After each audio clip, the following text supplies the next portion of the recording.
पिता पुत्र पवित्र आत्मा की बड़ाई होवे, जैसे वे आदि में थी, अब है और अनंत काल तक सदा रहेगी। आमीन। प्रारंभ में हम माँ मरियम से प्रार्थना करें, उससे गुजारिश करें कि वह मध्यस्थता करे हमारे लिए, अपने पुत्र हमारे प्रभु यीशु ख्रिस्त से हमें अपनी कृपाएं हम पर बरसाए। इसके लिए हम माँ मरियम से एक प्रणाम मरिया कह के उसकी मध्यस्थता के लिए प्रार्थना करते हैं। प्रणाम मरिया, कृपापूर्ण, प्रभु तेरे साथ है, धन्य तू स्त्रियों में और धन्य तेरे गर्भ का फल यीशु। हे संत मरिया, परमेश्वर की माँ, प्रार्थना कर हम सब पापियों के लिए, अब और हमारे मरने के समय। आमीन। पिता पुत्र पवित्र आत्मा के नाम पर। आमीन। कृष्ण प्रिय भाई और बहनों, ईश्वर ने हमारी रचना बहुत ही खूबसूरत और उचित रूप से किया है।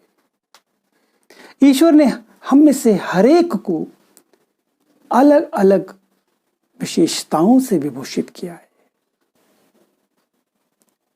ईश्वर ने हमारी रचना कर हमें दुनिया में सबसे अलग बनाया है। इस धरा पर हजारों, लाखों, करोड़ों, अरबों लोग हैं, मगर आप सिर्फ आप ही हैं। आपके जैसा रूप और रंग, आचार और विचार, व्यवहार और किसी का नहीं है। ईश्वर ने आपके रूप जैसा सिर्फ आप ही को बनाया है। इस धरा पर कोई और नहीं है आप जैसा।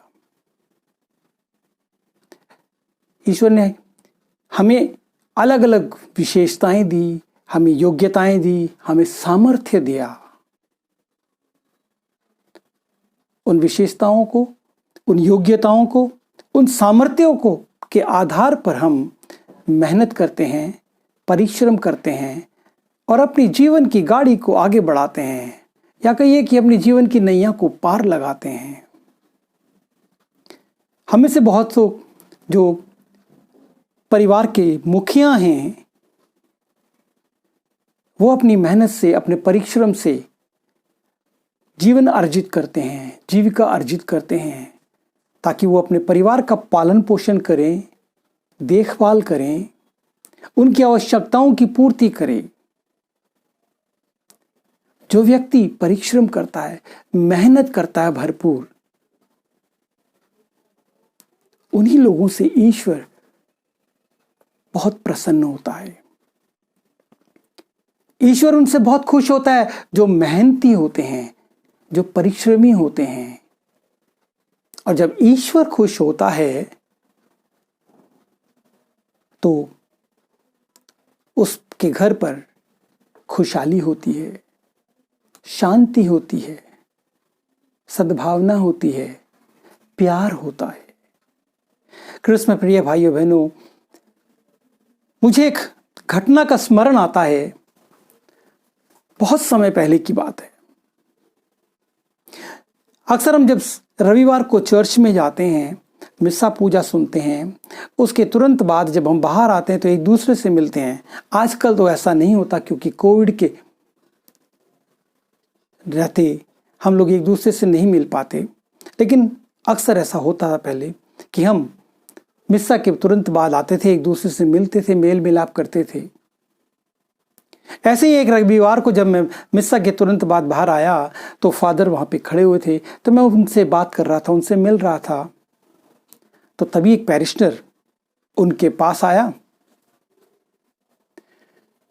उनके पास आकर के उससे कहा कि फादर जी, आप मेरे घर पे आकर किसी समय मेरे घर का आशीष दीजिए और मेरे परिवार वालों के लिए प्रार्थना कीजिए। तो फादर ने उससे पूछा, प्रियवर, कोई विशेष कारण? तब उसने थोड़ा मायूस होकर के कहा, फादर, हमारे घर में एक तनाव है, आपस में शांति नहीं है। मेरी छोटी बहन मुझसे बात नहीं करती, वार्तालाप नहीं करती। मैं चाहता हूं आप आकर के हमारे घर में प्रार्थना करें, आशीष दें ताकि हमारे घर में शांति लौट आए।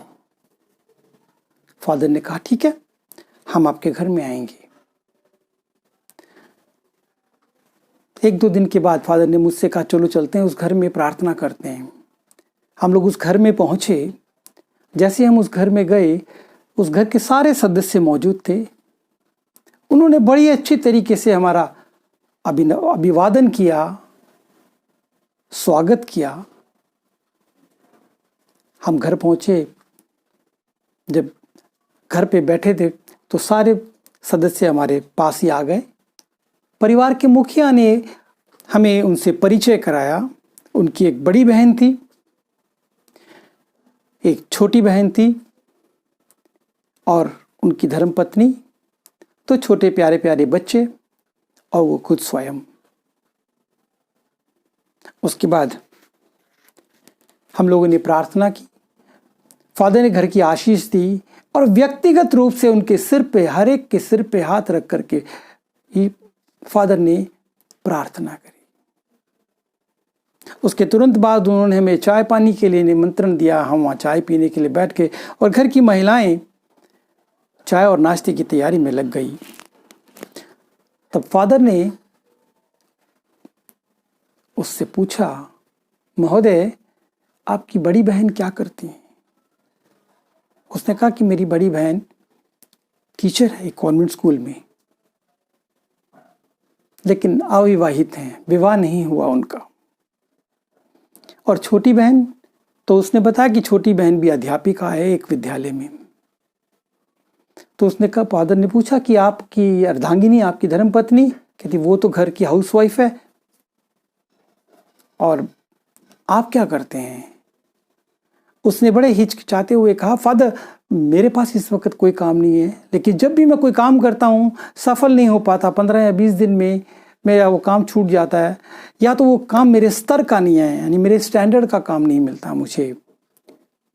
तो फादर जी ने उससे पूछा कि आप काम खुद छोड़ देते हैं या आपको निकाल दिया जाता है?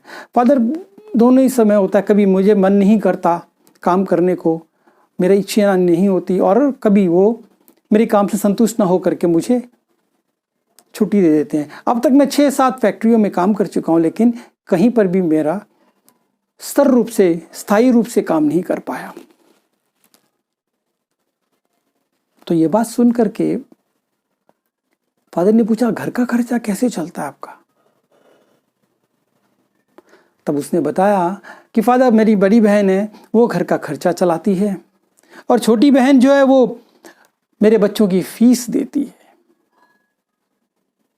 तो उन्होंने कहा फादर ने कि महोदय आप क्या करते हो, आपका दिनचर्या क्या रहता है, आप कैसे समय बिताते हो?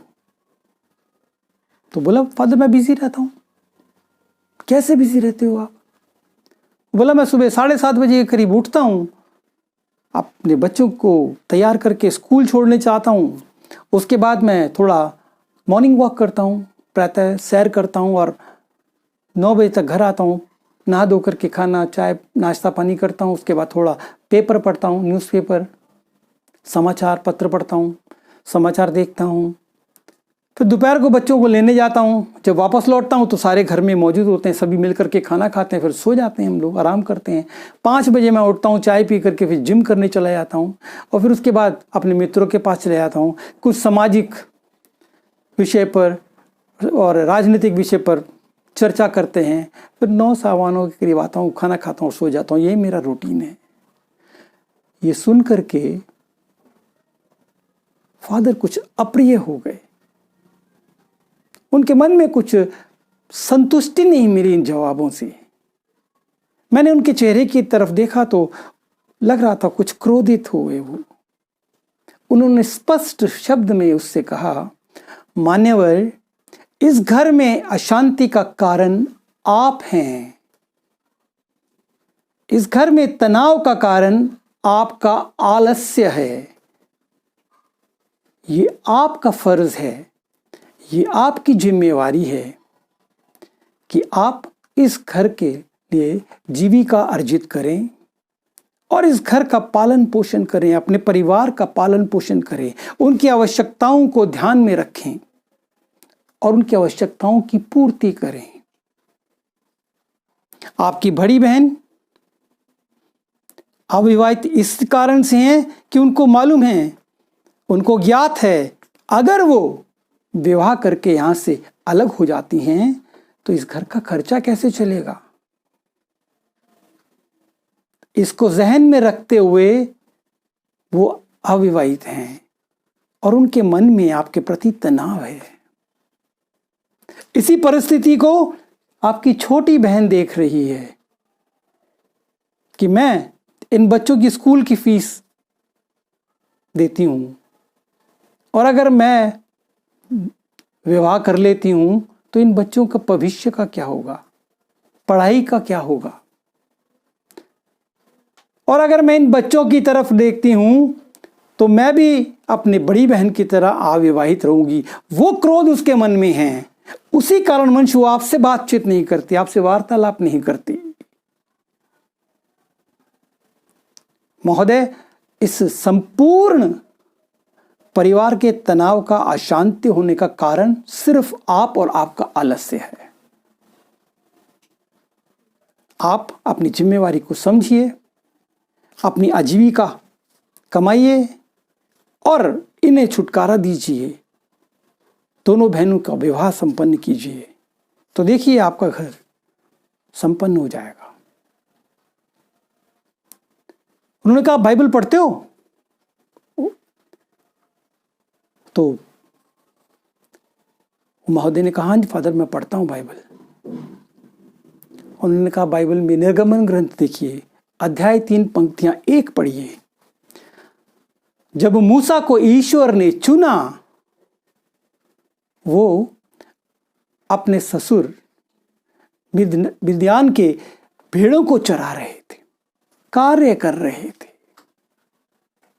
आप मत्ती अध्याय 4 पंक्तियां 18 से पढ़िए। गलीलिया के समुद्र के किनारे टहलते हुए ईसा ने 2 भाइयों को देखा, सिमोन जो पेत्रुस कहलाता है और उसके भाई अंद्रेस को। वे समुद्र में जाल डाल रहे थे क्योंकि वे मछुए थे। प्रभु यीशु ने भी जब अपने शिष्यों को चुना, समुद्र के किनारे वो जब जा रहे थे, उन्होंने 2 भाइयों को देखा, पेतरुस और अंद्रयास को। वो क्या कर रहे थे? वो समुद्र में जाल डाल करके मछलियां पकड़ रहे थे, परिश्रम कर रहे थे। उसी प्रकार से हम आगे देखते हैं मत्ती के अध्याय 4 पंक्तियां 21 में।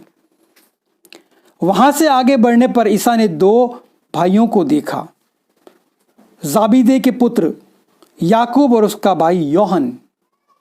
वे अपने पिता जाबेदी के साथ नाव में अपने जाल की मरम्मत कर रहे थे।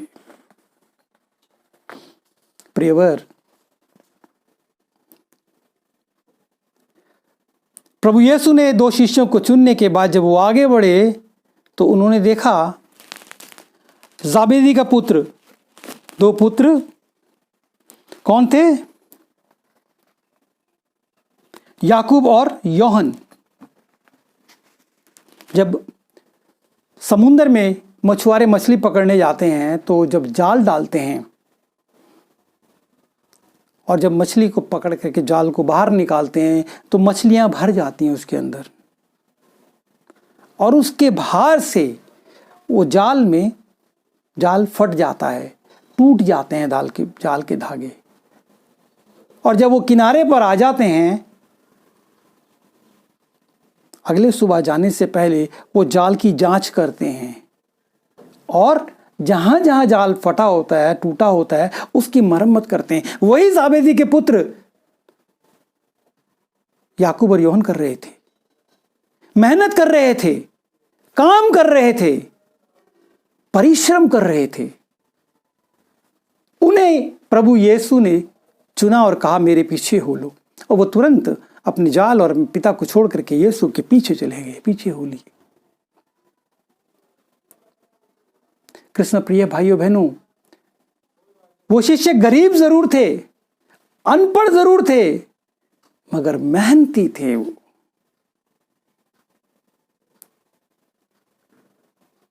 और जो परिश्रम करता है, मेहनत करता है, कोशिश करता है, ईश्वर उनसे खुश रहते हैं, ईश्वर उनसे प्रसन्न रहते हैं। तभी ये कहा गया है, कहावत कही गई है, God help those who help themselves. अर्थात ईश्वर उन्हीं की मदद करता है जो स्वयं की मदद करते हैं। कृष्ण प्रिय भाइयों और बहनों, ऐसे ही लूका के सुसमाचार में भी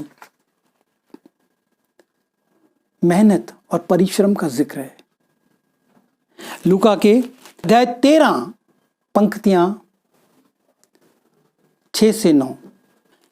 तब ईसा ने यह दृष्टांत सुनाया, किसी मनुष्य की दाखबारी में एक अंजीर का पेड़ था। वह उसमें फल खोजने आया, परंतु उसे एक भी नहीं मिला। तब उसने दाखबारी के माली से कहा, देखो, मैं 3 वर्ष से अंजीर के इस पेड़ में फल खोजने आता हूं, किंतु मुझे एक भी नहीं मिलता। इसे काट डालो, यह भूमि को क्यों ठेके हुए है? परंतु माली ने उत्तर दिया, मालिक, इस वर्ष भी इसे रहने दीजिए। मैं इसके चारों ओर खोद कर खाद डालूंगा। यदि यह अगले वर्ष फल दे तो अच्छा, नहीं तो इसे काट डालिएगा। प्रिय भाई और बहनों, ये एक पेड़ का दृष्टांत हमें यीशु सुनाते हैं।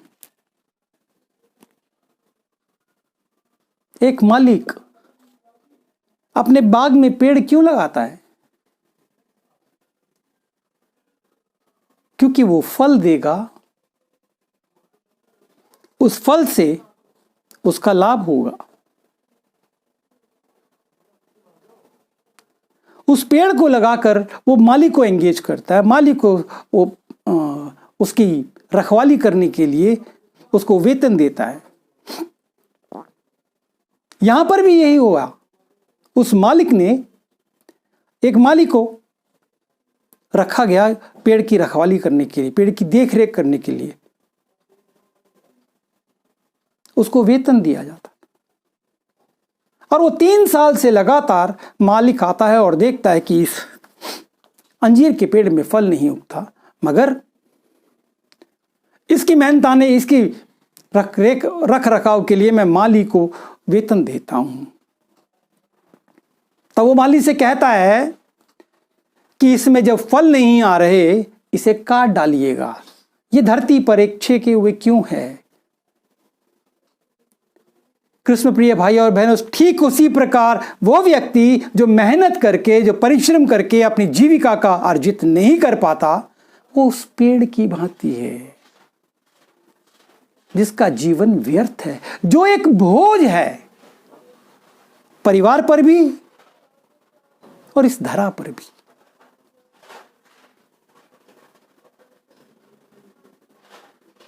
कृष्ण प्रिय भाइयों बहनों,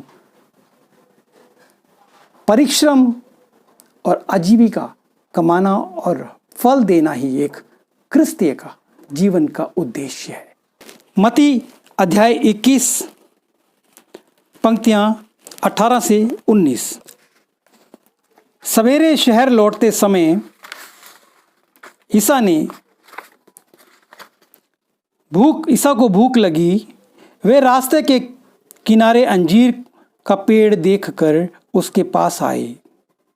उन्होंने उसमें पत्ते के सिवा और कुछ नहीं पाया और कहा, तुझ में फिर कभी फल ना लगे। और उसी क्षण अंजीर का यह पेड़ सूख गया। कृष्ण प्रिय भाई और बहनों, हमने पिछले कथन में पढ़ा था कि माली को आदेश देता है कि इसमें अंजीर में फल नहीं लगे, इसे काट डाल। मालिक कहता है कि मालिक एक मौका और दीजिएगा, अगले साल अगर इसमें फल ना आया तो इसे काट दीजिएगा। हमें बार बार मौका मिलता है, बार बार अवसर मिलता है। इस कथन में हम देखते हैं ईसा को भूख लगी थी। वे रास्ते में के किनारे अंजीर का पेड़ देखकर उसके पास आए। उन्होंने उसमें पत्ते को सिवा और कुछ नहीं पाया। कृष्ण में प्रिय भाइयों बहनों, एक पेड़ अपने फल से पहचाना जाता है। जिस पेड़ में अधिक फल होते हैं, माली उसे अधिक प्यार करता है, उसकी अधिक देखभाल करता है।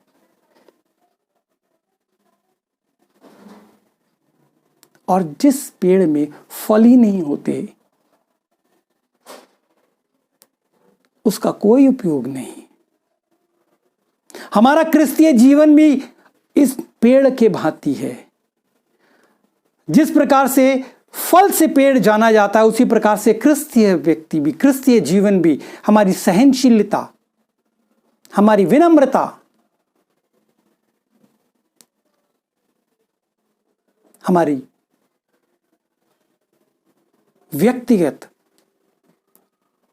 गुणों के फलों से जाना जाता है। कृष्ण में प्रिय भाइयों बहनों, हमारा क्रिस्तीय जीवन भी एक फलदायी जीवन होना चाहिए। प्रभु यीशु हमसे यही चाहते हैं कि हमारा जीवन इन पेड़ों की भांति फलदायी हो। और वो फल तभी प्राप्त हो सकता है जब हम परिश्रमी हों, जब हम मेहनती हों,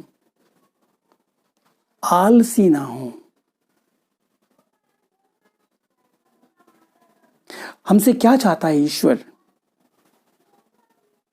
एक दृष्टांत में मैं कोशिश करता हूं बताने की। मत्ती अध्याय 25 14 से 19 में हम देखते हैं अशर्फियों के दृष्टांत। स्वर्ग का राज्य उस मनुष्य के सदृश है जिसने विदेश जाते समय अपने सेवकों को बुलाया और उन्हें अपनी संपत्ति सौंप दी।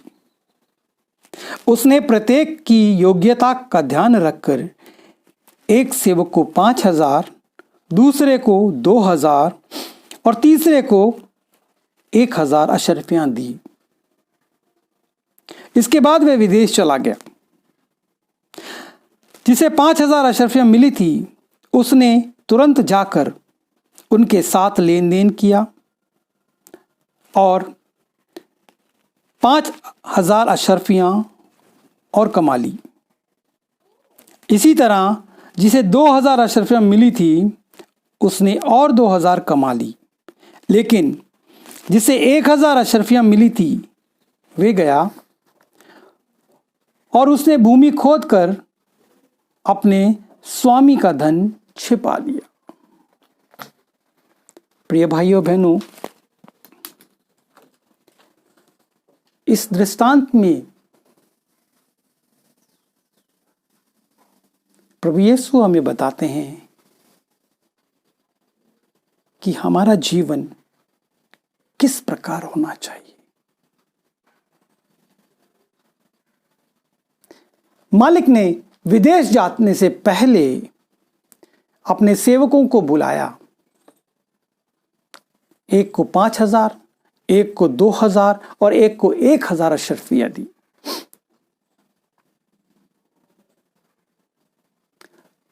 जिसे 5,000 अशर्फियां दी, उसने जाकर के उसका उपयोग किया, उसका लेन देन किया और उसने 5,000 अशर्फियां और कमा ली।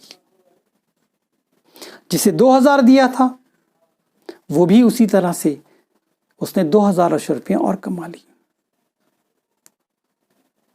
जिसको 1000 अशरफियां दिया था, उसने जाकर के गड्ढा खोदा और उसमें दबा दिया, उसका उपयोग नहीं किया, उस पर मेहनत नहीं करी, उसमें उसने परिश्रम नहीं किया।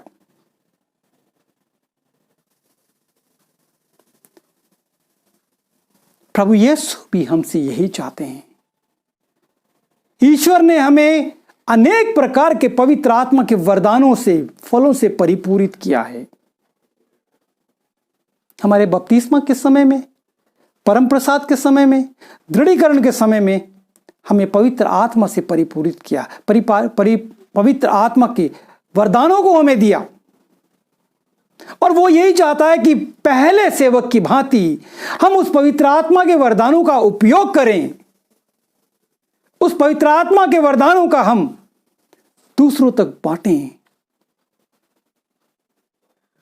और उसको हम पहले सेवक की भांति दुगना कर दें, ना कि आखिरी सेवक के भांति उसे रख कर बैठ जाएं, आलस से हो जाएं और उसको वहीं रहने दें, अंततः वो समाप्त हो जाएगा।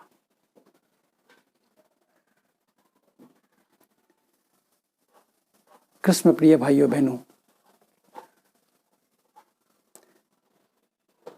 क्रिस्तीय जीवन फलदायी जीवन है, और फलदायी जीवन तभी हो सकता है जब हम परिश्रम करेंगे,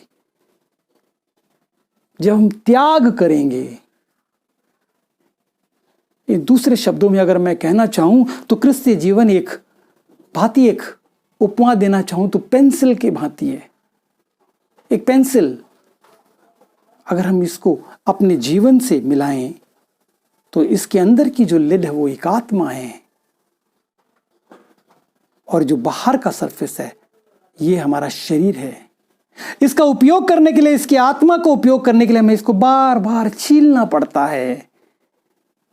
हम इसे छीलते हैं, इसे काटते हैं, और इसके अंदर से वो जो लेड, जो इसका सिक्का निकलता है, उससे हम सुंदर लेख लिखते हैं, तभी इसका उपयोग हो सकता है।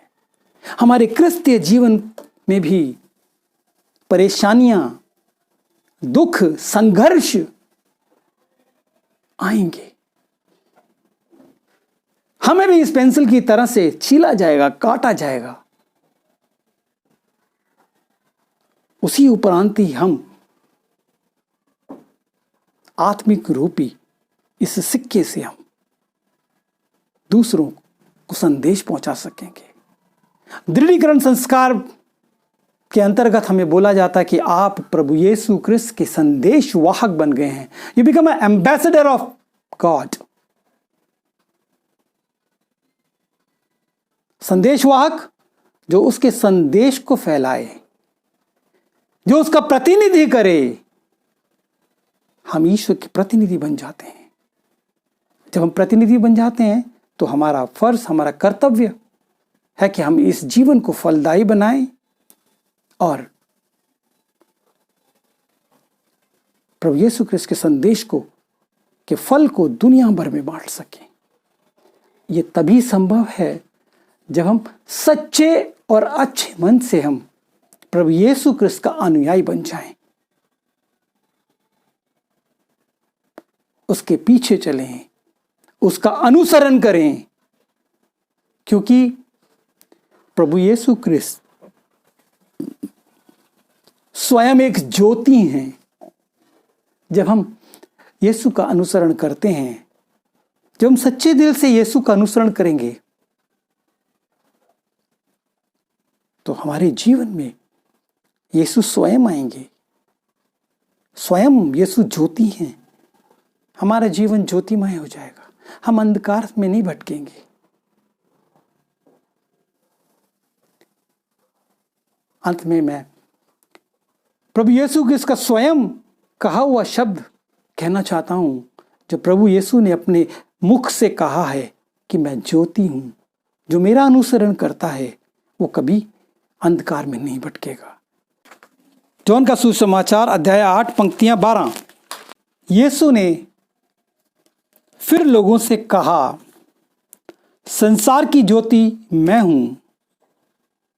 जो मेरा अनुसरण करता है वे अंधकार में भटकता नहीं रहेगा, उसे जीवन की ज्योति प्राप्त होगी।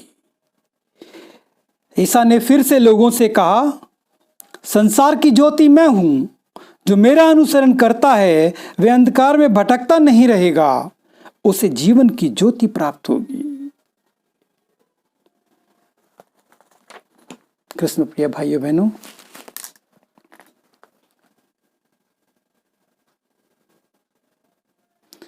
यीशु कृष्ण के एक सच्चे अनुयायी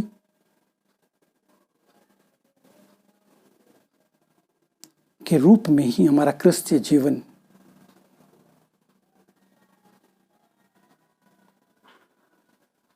हमें एक सच्चा और अच्छा क्रिस्तीय बनने के लिए क्रिस्त का सच्चा अनुयायी बनना होगा।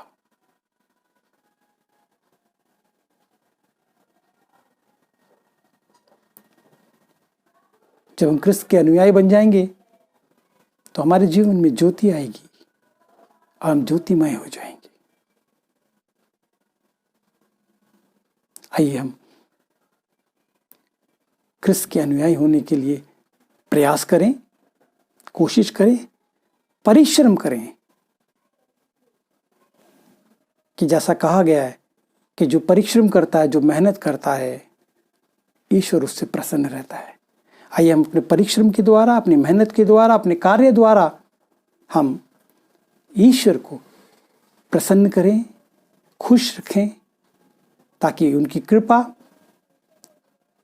उनकी अनुकंपा हमेशा हम पर बरसती रहे। पिता, पुत्र, पवित्र आत्मा के नाम पर आमीन।